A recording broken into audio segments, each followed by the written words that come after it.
go, we're going to go the right way. And he said, looked back at the BLM agent and said, release the cattle. And he had stated that he thought that he was going to die that day. The BLM agent did back down, but do you know about that story? Or? I don't know all the details of that, but I do know that the BLM knew who we were. They knew they had done their homework, their surveillance or whatever. And when we were up there on that line, we saw the BLM agents pointing each one of us brothers out and then directing their guns at us to kill us first. Because they figured if they can take out the Bundys, they might take out the whole movement. Okay, so I did see that happen.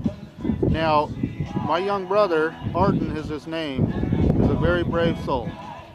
And he's 16 years old, but he wasn't the only one. Every person up there on that line was a brave soul. I want to tell you about another one. I haven't seen him around here so much the last few days. I guess he shies away from crowds a little bit. But there's a little Russian guy that lives around here. And quite honestly, I don't know where he really lives. He kind of stays in a tent and he kind of is here a little bit. But he's been a friend of my family for a long time. Now, he was up there on that front line. Now remember, he's from Russia, okay? He was on the ground with an American flag and he was moving forward.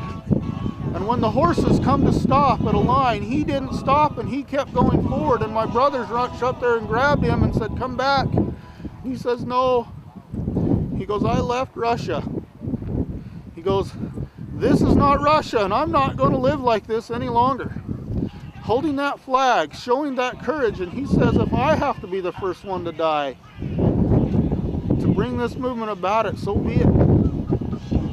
That little Russian guy was as brave as any man I've ever seen. Yeah. He says, this is not Russia, I'm not going to put up with it here.